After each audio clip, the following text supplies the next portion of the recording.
जिसमें कोई इशारा नहीं किया जाए और कदाचित कभी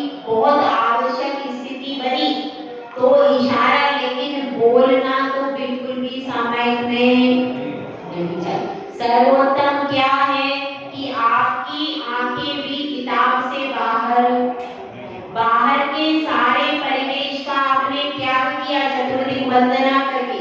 अब उस बाहर के परिवेश से आपको कोई मतलब नहीं, आपके पास में कोई बैठा हुआ है तो सामायिक में भी उसको मतलब नहीं होना चाहिए। और आपका साधर्मी बंधु बैठा है तो उसको आपसे बातचीत भी नहीं करना चाहिए, आपकी तरफ देखना भी नहीं चाहिए, अगर वो वास्तव में आपका साधर्मी हो। समझ में आएगा?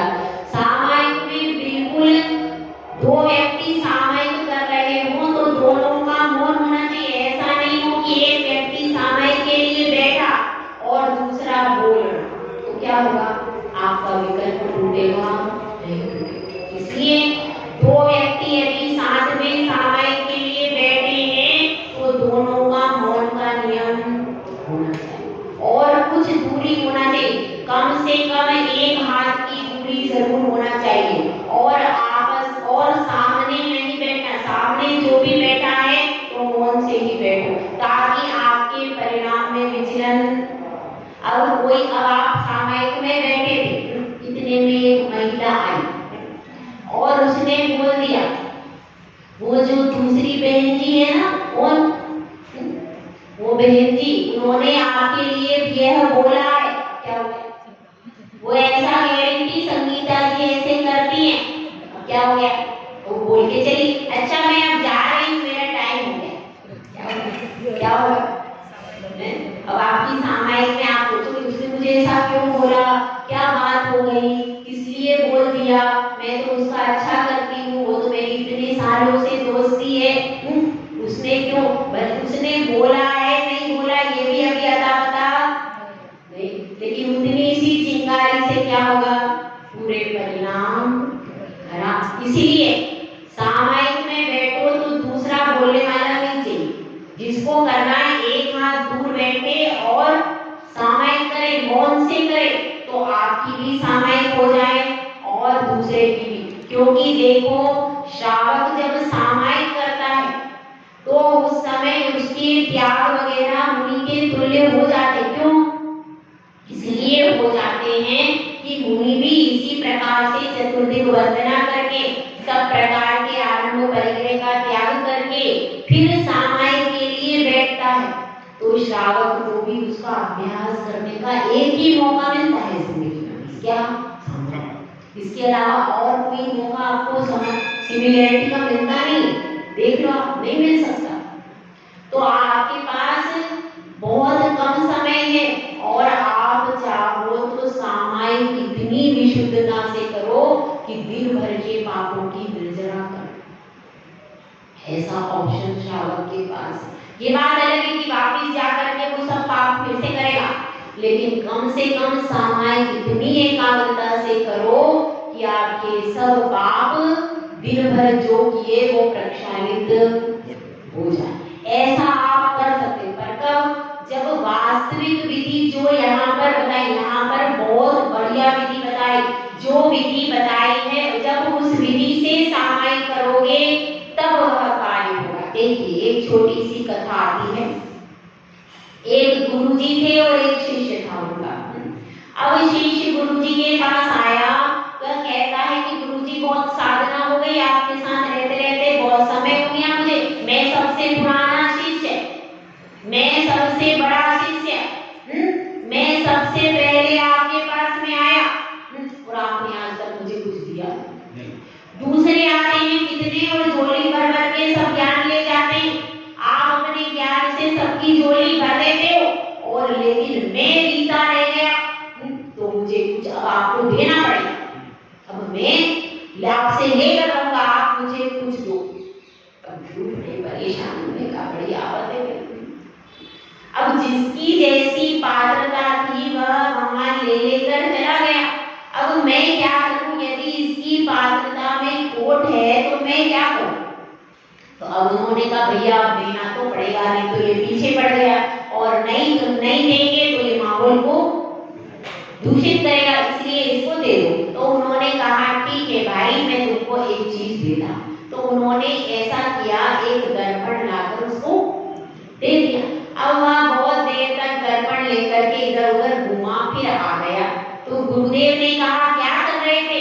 गुरुदेव मैंने सबको देखा, किसी के चेहरे पर दाग है, किसी के कपड़ों पर दाग है, सब जगह कहीं ना कुछ कमी है। गुरुदेव यह दुनिया अच्छी नहीं है, सब खराब है। गुरुदेव ने कहा अच्छा इधर आओ, यह दर्पण लो। उसने कहा ठीक है गुरुदेव देख लो। अब इस दर्पण को घुमा करके अपनी तरफ करो। इस दर्पण को घुमाकर जरा अपनी तरफ करो तो शिष्य बिल्कुल सन्न रहेगा। क्यों? शिष्य बिल्कुल सन्न इसलिए रह गया, क्यों? क्योंकि देखो सबसे ज्यादा दोष किसमें? बुरा जो देखन में चला, बुरा न मिलिया कोई, जो दिल खोजा आपना, मुझसे बुरा ये अपनी स्थिति है कि दूसरों के दोष देखकर चलती है हसंत हसंत, और अपने दोष जो देखिए नहीं दोष का अंत। जब अपने दोष देखने शुरू करते हैं तो उन दोषों का अंत नहीं होता है। तो सामायिक में दूसरों के दोष नहीं देखे जाते, किसके देखे जाएंगे? अपने दोष देखे जाएंगे कि मैंने ये सब दोष किए। अब वो आता है ना आलोचना पाठ में, सुनिए जी मैं अर्जे हमारी, हम दोष किए अति भारी, बिने की अब निवृत्ति काजा, तुम शरण नहीं जिन्हें राजा। सामायिक की शुरुआत होगी, प्रतिक्रमण की शुरुआत होगी, तो सबसे पहले दोष गिनने किसके? स्वयं के दोष गिनने के लिए सामायिक है, प्रतिक्रमण है। स्वयं को सुधारने के लिए सामायिक प्रतिक्रमण है, और स्वयं को आत्मा में स्थित करने के लिए सामायिक है। दूसरों के लिए कुछ भी हमारी जिन शासन की यही विशेषता है। क्या विशेषता है? यहाँ पर के सुधार के लिए कोई क्रिया है ही नहीं। जितनी भी क्रिया है केवल स्वयं को सुधारने के लिए क्रिया है। वह क्रिया दूसरों के लिए नहीं। पूजा भी आप कर रहे हो तो देखो, मैं आज कितनी रात से पूजा कर रही हूँ तो सब लोग देख रहे हैं, ऐसी पूजा का कोई फल। जो भी क्रिया, चाहे आप पूजा करो, भक्ति करो, स्वाध्याय करो, उसका मुख्य लक्ष्य क्या है? स्वयं के परिणामों की विशुद्धि, स्वयं के कर्मों की निर्जना, यही लक्ष्य है। पर को लेकर के कुछ कार्य नहीं होता। लेकिन यहाँ पर हम स्वाध्याय क्यों कर रहे हैं? अपने लिए कर रहे हैं। स्वाध्याय हम अपने लिए ही कर रहे हैं, लेकिन आप सब निमित्त हो। क्यों? इसलिए सरल विषय का स्वाध्याय कर रहे हैं। सरल विषय का कर रहे हैं ताकि हमारा भी स्वाध्याय हो जाए और आप लोगों की समझ में भी आ जाए। यदि यहाँ पर इस तरह का सामूहिक प्रवचन नहीं होता तो हम कठिन कठिन ग्रंथों को लेकर के स्वाध्याय करते, फिर सरल कार्य करते। लेकिन अपना भी कर्तव्य है कि श्रावक समाज है, वह भी उत्थान करना चाहती है, अपने जीवन को मोक्ष मार्ग के लिए निर्माण करना चाहती है। तो क्या करना चाहिए? तो उनके उपकार के लिए भी वचन बोले जाते हैं, और वचन भी हमारे नहीं है। वचन जिनवाणी के हैं, जिनेंद्र भगवान के। हमारा कुछ भी अनादिकाल से जो ओंकार ध्वनि खिली थी उसी के सब शब्द हैं। इसीलिए आप इतनी ही प्रशंसा कर लो कि माता जी आप अच्छा बोलती हो। हम तो जानते हैं कि यह सब ओंकार ध्वनि के ही शब्द हैं। ओंकार ध्वनि से ही सारी वर्णमाला निकली है। हमारा कुछ भी नहीं है, इसीलिए कोई भाव ही नहीं आएगा कि हमारा कुछ है। ठीक है, तो अब अपन इसको समझते और देखिए यहाँ पर आचार्य परमेश जी हर श्लोक में लिख रहे मेरा कुछ भी नहीं। यह सब किसका? जो समय को जानते हैं, जो आगम को जानते हैं, जो वीतरागी हैं, उन्हीं का सब है। जब वो बार बार कह रहे हम कैसे कहेंगे कि हमारा कुछ है? हमारा भी कुछ भी नहीं। तो अपने को सबसे पहले स्वयं सुधरने का प्रयास करना चाहिए। दूसरों के दोष देखते रहेंगे, जिंदगी में कभी भी उत्थान उसी का होगा जो अपने दोष देख करके निकाल देगा, उत्थान उसका होगा। जो दूसरों के दोष देखता रहेगा, दूसरों से ईर्ष्या करता रहेगा, उसका उत्थान कभी भी जीवन में नहीं होगा। इस चीज को ध्यान रखें। तो देखिए यहाँ पर सामायिक को दृढ़ कैसे करें। सामायिक में बैठ गए हैं, अब सामायिक की दृढ़ता के लिए श्लोक आ रहा है, श्लोक नंबर 100। आज सेंचुरी हो गई है हमारी, 100 रन बना लिए, ठीक है। कल अपने 99 रन बने थे। हाँ मोदी जी, आप खेल रहे थे कि नहीं? है कि नहीं? हाँ, सब मिलके खेल रहे हैं। जिनवाणी माता की गोद में अपन सब खेल रहे हैं, ठीक है। अपन सब छोटे बच्चे जिनवाणी माता की गोद में खेल रहे हैं, अपनी आज सेंचुरी बन जाएगी। देखो एक एक करके अपन ने रन बनाया है, आज अपनी सेंचुरी बनेगी। देखिए 100 नंबर का श्लोक है। व्यापार वैमनस्या विनिवृत्त्या मंतरात्म विनिर्वृत्त्या सामायिकं बंधनीया उपवासे चैकभुक्तेवा व्यापार वैमनस्या द्वैनिवृत्त्या मंतरात्म विनिर्वृत्त्या सामायिकं बध्यनीया उपवासे चैकभुक्तेवा। अब इसमें क्या कह रहे हैं, इसको थोड़ा सा समझने का प्रयास करते हैं। अब इसमें बताया है उपवासे, उपवास के दिन और कब कब सामायिक करना चाहिए। किसी ने शिष्य ने क्या प्रश्न किया कि हे गुरुदेव, आपने कह दिया सामायिक करना चाहिए, तो सामायिक कब कब करना चाहिए? तो उसको बता रहे हैं कि सामायिक मैं तो रोज नहीं कर सकता, क्योंकि मैं तो श्रावक हूँ, मुझे सीजन का टाइम है। हाँ, सीजन का टाइम है ना भाई, सीजन का टाइम चल रहा है। अभी मैं रोज रोज कैसे करूँगा? तो मैं तो रोज नहीं कर सकता। तो उसको कहा ठीक है भाई, आप रोज नहीं कर सकते, आपको अभ्यास तो करना है, शुरू करना है। तो कब कब सामायिक करना, कब कब बताया? उपवासे। देखिए उसमें उपवास के दिन, क्या मतलब और एक भुक्ते, एकादश के दिन, जिस दिन आप एकादश करो, जिस दिन आपका उपवास हो, और उस दिन क्या करो? व्यापार वैमनस्या, व्यापार और मन की व्यग्रता से विनिवृत्ति यानी रहित होकर। वैमनस्य का अर्थ क्या है? मन में किसी के प्रति बैर का भाव नहीं होना चाहिए, वैमनस्य नहीं होना चाहिए। यदि आपके मन में किसी के प्रति बैर का भाव रह गया तो आपकी सामायिक नहीं हुई है। अपने मन को निर्मल बनाना पड़ता है। बिना मन को निर्मल किए कोई भी कार्य होने वाला नहीं है। तो इसमें यही बता रहे हैं कि मन की एकाग्रता, मन की व्यग्रता, मन में जो अपने विकल्प संकल्प तो चलते रहे, उसमें कोई बाधा, लेकिन मन में ऐसे विकल्प संकल्प नहीं चले कि जिसमें मैं उससे बदला लूंगा, उसने मुझे यह कर दिया, वह ऐसा है, इस तरह के विकल्प संकल्प। बाकी परमात्मा संबंधी संकल्प हो सकते हैं और भी दूसरे भी हो सकते हैं, वो तो चलते रहेंगे, लेकिन किसी दूसरे से बदला लेने की भावना और ईर्ष्या भाव, यह सब नहीं होना चाहिए। सामायिक के समय में अगर आपका है भी तो सामायिक के समय में उसको क्षमा करके ही सामायिक प्रारंभ करना चाहिए, ये बता। उसके बाद क्या है?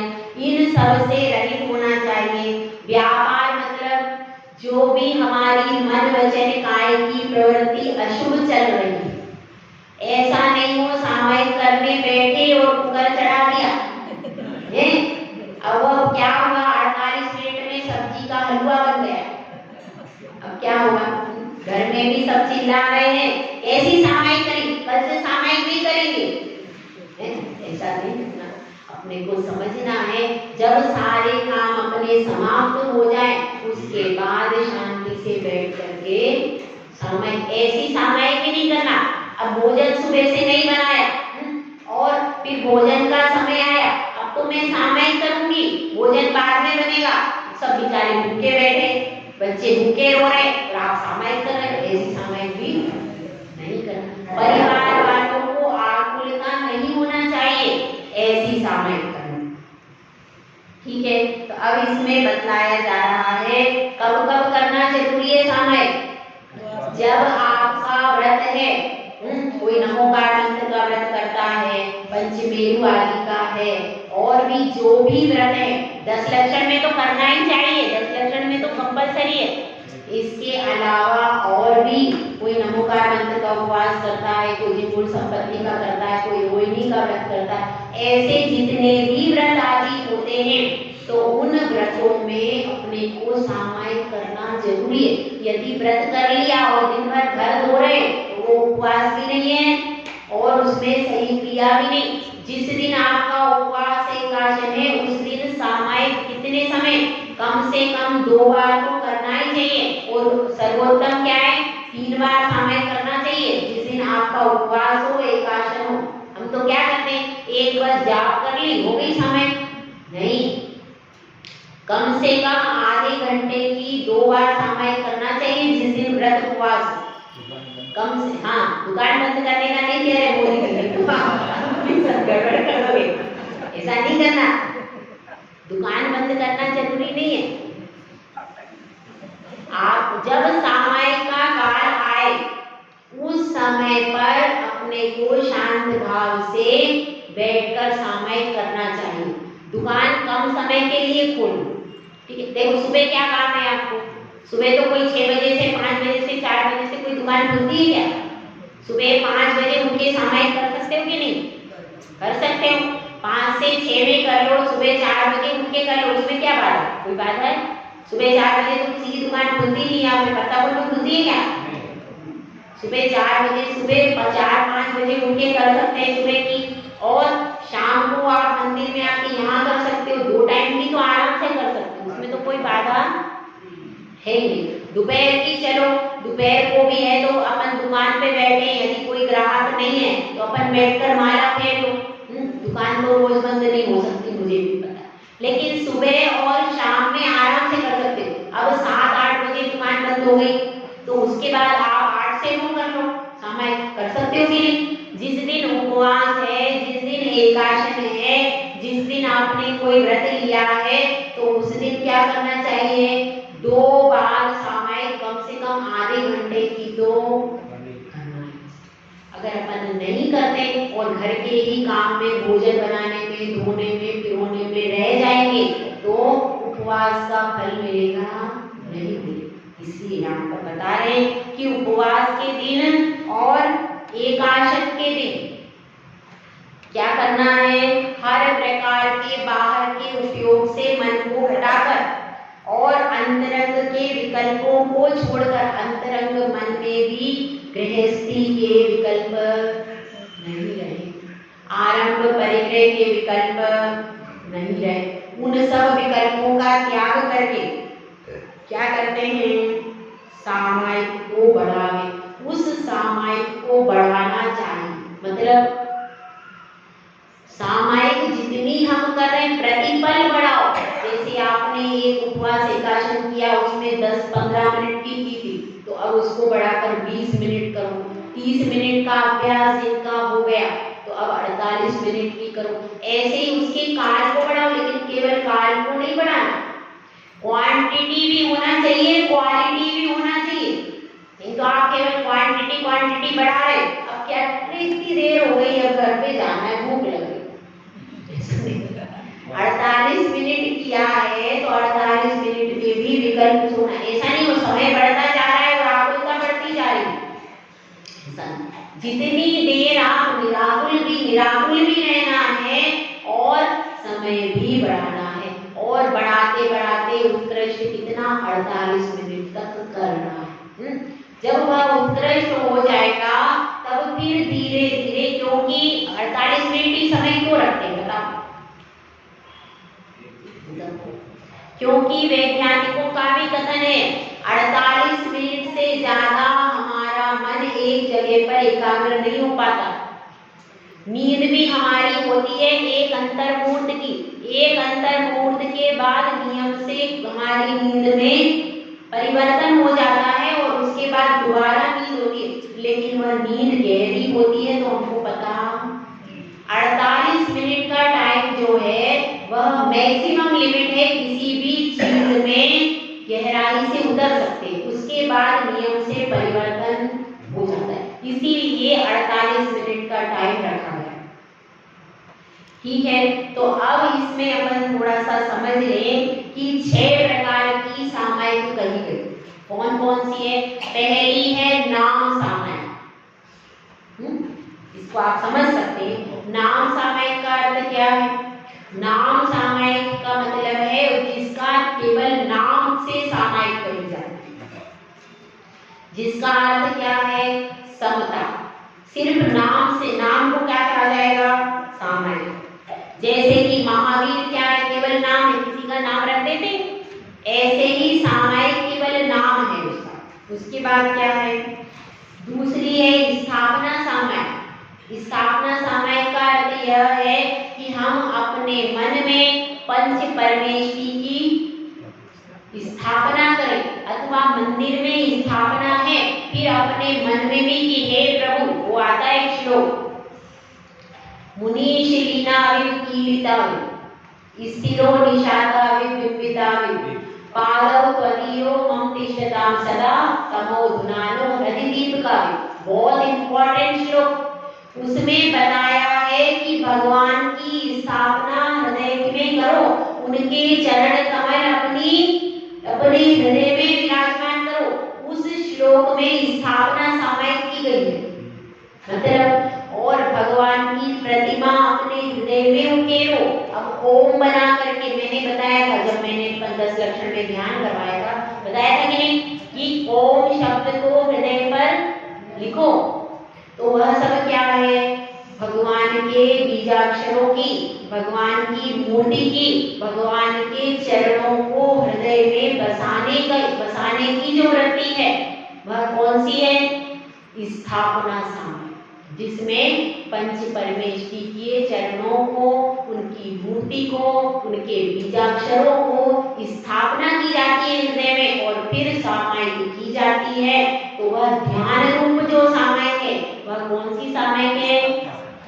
स्थापना सामायिक। ठीक है, और इसमें कभी आप मंदिर में नहीं हो तो फोटो रख करके भी कर सकते हैं, फोटो आदि भी रखते हैं और फिर उस फोटो को अपने हृदय में लेकर के आप ऐसा भी करते।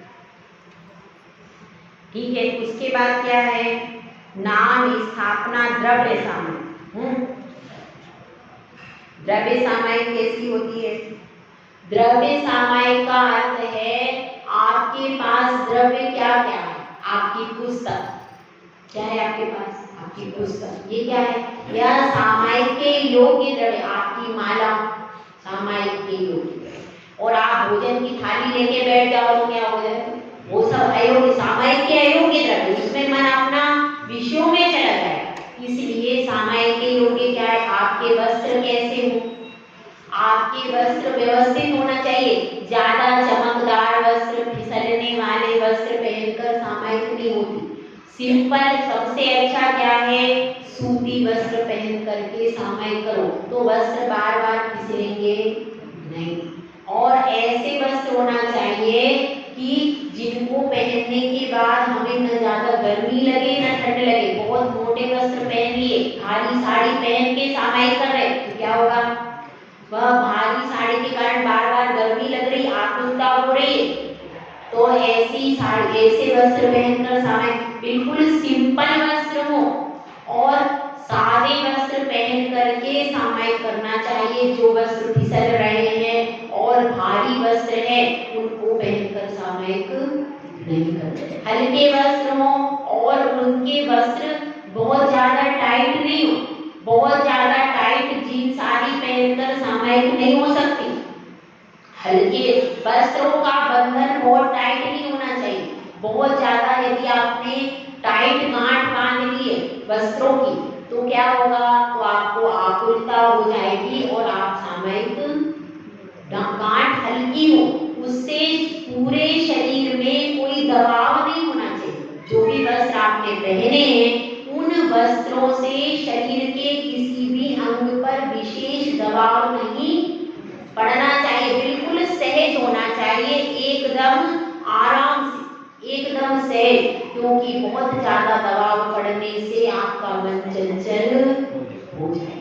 इसलिए उसके बाद क्या है, आपके केश, बाल है तो बाल कैसे आ रहे हैं, मुंह पे आ रहे हैं, क्या हटा रहे बाल मुंह पे गिर के, ऐसे फैशन है आप है ना, फैशन ऐसे होते लोग, इधर से लटकाते इधर से लटकाते और फिर क्या करते बार बार, कभी सिर झटकते कभी हाथ से ऊपर करते।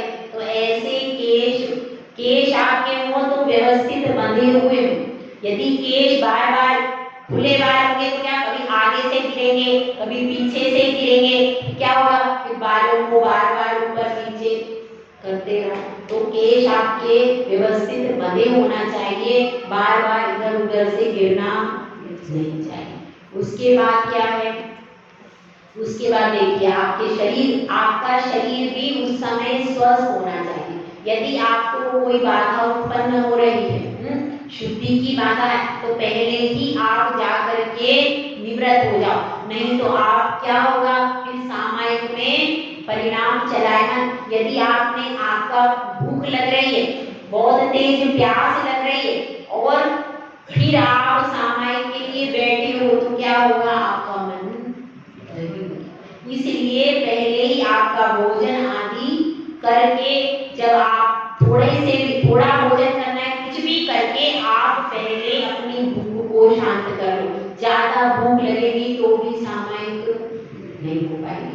तो उस समय जैसे यदि आपका उपवास है तो उपवास के एक दिन पहले हल्का भोजन करना चाहिए। जो लोग लड्डू आदि खाते हैं, बाटी लड्डू खाते हैं, उपवास के एक दिन पहले बिल्कुल गलत है।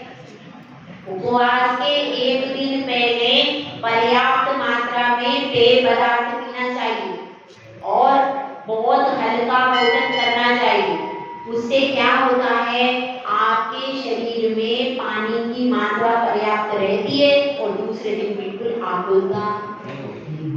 इसलिए कभी भी उपवास के बल्कि 1-2 दिन पहले से बिल्कुल हल्का भोजन प्रारंभ करो और पेय पदार्थों की मात्रा 2 दिन पहले से ही बढ़ा दो। नारियल पानी आदि है जिनमें ज्यादा तरावट होती है, नींबू, नारियल पानी आदि, तो उस तरावट वाले पदार्थ की मात्रा बढ़ा दो। तो क्या होगा, आपका उपवास आराम से हो जाएगा, आपको आकुलता नहीं। और आपने लड्डू आदि खाए, घी के तले हुए पदार्थ खाए, तो फिर क्या होगा, फिर उपवास में भी दिन भर आकुलता होगी और ना तो उपवास अच्छे से होगा और फिर आपकी भी और तबीयत ज्यादा खराब हो जाए। उपवास के बाद भी 2-3 दिन तक हल्का भोजन करना चाहिए। ऐसा नहीं है कि उपवास कर लिया फिर पारना में हम कहीं भी होटल में चले गए, ऐसा नहीं है। पारना के लिए भी हमको हल्का भोजन करना चाहिए। 3 दिन तक हल्का भोजन करो। फिर यदि आप इस विधि से उपवास करोगे तो क्या होगा, कभी बीमार नहीं पड़ोगे, ये बता। तो अब अपने को क्या समझना है कि हमारा जो द्रव्य है, हमारा शरीर कैसा होना चाहिए, स्वस्थ शुद्ध होना चाहिए। शरीर की शुद्धि भी जरूरी। कपड़े अपने कैसे होना चाहिए, सामयिक में बैठे हो, कपड़े अशुद्ध नहीं होना चाहिए। शुद्धि की, आप वस्त्रों की शुद्धि होना चाहिए। बाजार में घूम रहे हो और 2 ही वस्त्र पहनकर सामयिक नहीं करना। वह वस्त्र आपके सामयिक के वस्त्र भी दूसरे होना चाहिए। जो आप बाजार में घूमते हो फैशनेबल कपड़े, वो सब नहीं पहन करके सिंपल वस्त्र पहन करके सामयिक के लिए बैठे। तो क्या हो गया, आपकी पाठ्य पुस्तक, आपकी माला, आपके वस्त्र, ये सब किस में आएंगे, यह सब आपकी सामयिक का सहयोग योगी द्रव्य, इस द्रव्य के आधार से आपकी सामायिक में विशुद्धि बढ़ेगी। ये जितना योग्य होगा, माला भी कैसी होना चाहिए, माला ठोस होना चाहिए। ओली माला से जाप करने से फल नहीं मिलता, माला ठोस होना चाहिए। और ठोस होने के साथ ही स्टील की माला नहीं होना चाहिए, लोहे की माला, कांच की माला, ये सब नहीं होना चाहिए। आसन कैसा होना चाहिए, वो भी द्रव्य में आता है। आसन आपका कैसा होना चाहिए, या तो आप कपड़े का रखो या फिर डाल का आसन रखो, ऐसा आसन शुद्ध माना जाता है।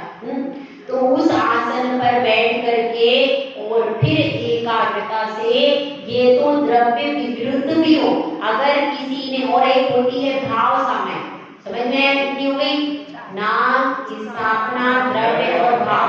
भाव सामयिक क्या चीज है, भाव सामयिक का अर्थ यह है कि आपका मन, आपके मन में जो आपका जो पंच परमेष्टि का चिंतन है वह कितनी एकाग्रता से हो रहा है, क्या वास्तव में आपने सब जीवों को क्षमा कर दिया है।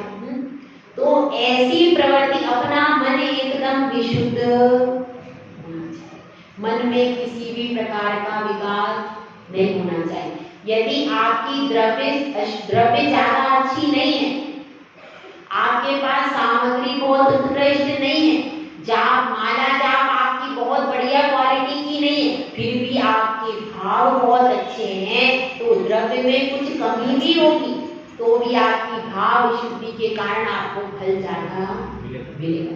लेकिन आपकी द्रव्य बहुत अच्छी है, माला बहुत अच्छी है, साड़ी बहुत अच्छी है, लेकिन आपके भाव तो समय में बिल्कुल नहीं लग रहे, तो क्या होगा, आपके लिए कार्य, जो आप कार्य कर रहे हैं जिस उद्देश्य के, भगवान की भक्ति का कार्य, सामायिक का कार्य आपका अधूरा रह जाएगा। तो क्या हो गया, नाम, स्थापना, द्रव्य, भाव, ये चार प्रकार के, और क्षेत्र सामायिक भी होती है। क्षेत्र कैसे होती है, उस क्षेत्र की शुद्धि होना चाहिए जिस क्षेत्र पर आप बैठे। ऐसा नहीं आप किसी क्षेत्र पर बैठ गए, वह क्षेत्र अशुद्ध है, वह क्षेत्र शुद्ध नहीं है, अशुद्ध है, उसमें तरह तरह के कोई भी लोग, नीच लोग घूम रहे हैं, और अशुद्धि का स्थान है वहां पर पास में ही अशुद्धि का स्थान बना हुआ है, और उस स्थान के पास आप बैठ गए, उसमें मिथ्या दृष्टि लोगों का गमनागमन हो रहा है, और आप उस स्थान पर बैठ गए, तरह तरह से कोई उपद्रव हो रहा है, वहां पर आप बैठ गए, तो क्षेत्र की शुद्धि होना जरूरी है। और इसके लिए उन्होंने पहले ही दे दिया एकांते निर्व्याक्षेप, यानी ये पूरा क्षेत्र शुद्धि कहा गया, इसीलिए इससे इतना ही है, नाम, स्थापना, द्रव्य, भाव, ये चार क्षेत्र का उन्होंने पहले दे दिया, इसमें चार है। तो ये चार प्रकार का ध्यान रखना है, इसमें सामायिक करते समय इन सब का, चारों का ध्यान रख करके सामायिक करनी चाहिए। अब अपन अगला श्लोक देखते हैं। अब शिष्य पूछ रहा है कि अब केवल उपवास के दिन और एकादश के दिन ही सामायिक करूंगा, बहुत अच्छा आपने बता दिया, तो रोज करने की जरूरत नहीं है। तो अब गुरुदेव कह रहे हैं कि नहीं, ये तो मैंने कहा है कि तब तो करना अनिवार्य है, ऐसा नहीं हो कि उपवास और एकादश के दिन लोग कहें कि सामायिक क्यों करें, उस दिन करना अनिवार्य है, लेकिन कब कब करना चाहिए, और विशेष व्याख्यान यहाँ पर करें। सामायिकं प्रतिदिवसं यथावदप्य नरसेन चेतव्यम् व्रत पंचक परिपूर्ण कारणमवधान युक्तेन सामायिकं प्रतिदिवसं यथावदप्य नरसेन चेतव्यम् व्रत पंचक परिपूर्ण कारणमवधान युक्तेन। अब इसको समझते हैं अपन। सामयिक प्रतिदिवसम, सामयिक कब करना चाहिए? प्रतिदिवस, रोज करना चाहिए। रोज करना चाहिए सामयिक। आपको यदि टाइम नहीं मिलता तो कम से कम 3 में से 1 बार करो। 3 टाइम है तो अभ्यास ग्रुप में एक समय शुरू करो। भले आप शाम को बैठकर सामयिक,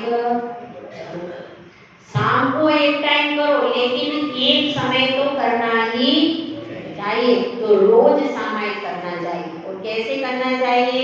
यथावत। कैसे? अवधान से और अनल से।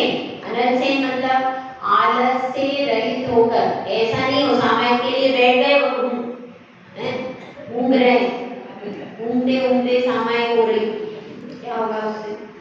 ऊँगते ऊँगते सामयिक हो गई, फिर उसके बाद क्या हो गया? कोई आ गया, उसने कहा उठो भाई, अच्छा 48 मिनट हो गए, हाँ ठीक है हो गई। पूरी नींद में चला गया 48 मिनट, और 48 मिनट की गिनती करनी थी, 48 मिनट पूरे हो गए, नींद भूल गई, ध्यान सामयिक। ऐसा नहीं, अपने को नींद आ गई तो ऐसा कुछ कर लेने का पहले कि गरिष्ठ भोजन करके, रबड़ी खा के, हलवा खा के, ऐसे गरिष्ठ भोजन करके सामयिक में नहीं बैठना। और पूरा पेट भर लिया, इतना ज्यादा पेट भर लिया कि फिर नींद ही आ रही। इसीलिए ऊर्ध्वोदय करना चाहिए। बहुत ज्यादा भोजन कर लेंगे और गरिष्ठ भोजन कर लेंगे तो क्या होगा? नींद आएगी फिर, और फिर सामयिक नहीं। इसीलिए सामयिक करने के लिए आपको हल्का भोजन करना चाहिए। हल्के भोजन करने से सामयिक में नींद आदि नहीं आती। तो इसमें बताया है आलस को छोड़कर और प्रमाद करने वाली वस्तु भी क्या है? हमारे सामयिक यदि करना है तो प्रमाद, जो अपने को पता है कि हम ये वस्तु खाते हैं तो हमें प्रमाद आता है। तो अब सबका अपना अपना अलग अलग होता है। अगर किसी को पता है कि ये वस्तु खाने से मेरे को तकलीफ हो जाती है तो ऐसी प्रमाद वाली वस्तु खाना नहीं चाहिए। उसके बाद क्या है? व्रत पंचक परिपूर्ण। अब इसमें नीचे क्या लिखा है? 5 अनुव्रतों की परिपूर्णता का कारणभूत सामयिक शिक्षा व्रत बढ़ाना चाहिए। 5 अनुव्रत है, तो उनकी परिपूर्णता कब होती है? जब अपन सामयिक करते। क्यों होती है? क्यों होती है बताओ? हाँ, 5 अनुव्रत है। पहला है अहिंसानुव्रत। तो जब हम सामयिक में बैठते हैं तो सब प्रकार के पंचसूना पाप के सावध्य का त्याग कर देते हैं, पूरा त्याग, तो हमारी अहिंसा व्रत की परिपूर्णता। दूसरा कौन सा है? कौन सा है? सत्यानुव्रत। सत्यानुव्रत, अब हमने मौन ले लिया, अब हम असत्य संभाषण नहीं करेंगे। अपने जितने समय की सामयिक है उस समय किसी से झूठ नहीं, ठीक है? तो ये क्या हो गया हमारा सत्य। और ये भी ध्यान रखें, मोबाइल पास में रखकर सामयिक ना करें। ये मैं नहीं कहती, इसमें आचार्य सुनील साहब महाराज उन्होंने लिखा है क्या कि मोबाइल पास में रखकर कभी सामयिक नहीं करना चाहिए, क्योंकि उसमें अब आ गया मैसेज आया, देखो किसका आया, और उसमें आया आपके यहाँ पर पुत्र रत्न की उपलब्धि हो गई है, अब छोड़ दो सामयिक, चलो भाई किताब रखो अलग। इसलिए मोबाइल रखे, मोबाइल को अलग स्विच ऑफ करके रख दें। उसके बाद फिर उसको स्विच ऑफ रखा भी है तो अपने पास रखो, लेकिन बैग थोड़ी दूर कर दो और उस समय त्याग कर दो। बैग का भी मेरा भी त्याग, मोबाइल का भी त्याग, और हल्की सी दूरी पे रख करके और फिर आप सामयिक करो। ऐसा नहीं करना ज्यादा दूर रख दो और फिर कोई उठा के ले जाए तो क्या माता जी आपकी वजह से, ऐसा नहीं, मेरे नाम से कुछ नहीं करना। तो अब इसको समझना, क्या समझना अपने को कि हमारा व्रत सत्याव्रत भी पालन हो गया क्योंकि हमने मौन ले लिया, तो सत्य संभाषण समाप्त हो गया, तो वह भी पूर्ण हो गया सत्याव्रत। इसके बाद अचौर्याव्रत, किसी की चीज हमको उठानी तो सामयिक में किसी की चीज उठानी नहीं। ऐसा नहीं कि पास में बैठे थे, पास में दूसरी आंटी बैठी थी तो अपने को क्या था, मोह था, उठा करके दूसरे की माला रख ली और जाप करने लगे। अब उसको आकुलता हो गई। तो ऐसा काम भी अपनी माला से करो, अपनी वस्तु से करो। तो इस तरह से तीसरा भी हो गया, अपन को दूसरे की चीज भी उठानी नहीं। और चौथा क्या है, ब्रह्मचर्य में। तो जितने समय आप सामायिक कर रहे हो आपका पूर्ण ब्रह्मचर्य, उस समय आपको इधर उधर देख, किताब के अलावा बाहर देखना ही नहीं है। आपकी सीमा बन गई तो कहाँ से आपका कोई विकार जुड़ा होगा। तो उस समय पर आपका ब्रह्मचर्य व्रत पूरा हो गया। पूरा हुआ कि नहीं, उस समय तो पूरा व्रत 48 मिनट तक तो आपका पूरा ही है, उसके बाहर ही सब कुछ है। तो इसीलिए 48 मिनट तक आपका पूर्ण ब्रह्मचर्य हो गया। और क्या है, परिग्रह परिमाण। तो आपका परिग्रह का भी आपने सब त्याग कर दिया उस समय, केवल शरीर के वस्त्रों को छोड़ करके मेरा सब परिग्रह का त्याग है, करते कि नहीं। तो परिग्रह का भी त्याग कर दिया तो आपका परिग्रह का भी पूरा त्याग। इस तरह से 5 अमृत भी पूर्ण हो जाते, पूर्णता की श्रेणी में आ जाते हैं। ऐसा कब, सामायिक, ये उसकी विशेषता। ठीक है, तो अब अपन थोड़ा सा विषय आज और ले लेते हैं। आज जिनका अपन ग्रंथ पढ़ रहे हैं, आचार्य श्री सुनील सागर जी महाराज, ठीक है, उनकी आज जन्म जयंती है 7 अक्टूबर। तो अपन कुछ अपनी भावनाओं को व्यक्त करते हैं कि आचार्य सुनील सागर महाराज जी की दीक्षा हुई थी। आज उनका अवतरण दिवस है, तो उनके गुणों को अपन समझते हैं। उनका वहां पर हुआ, एमपी में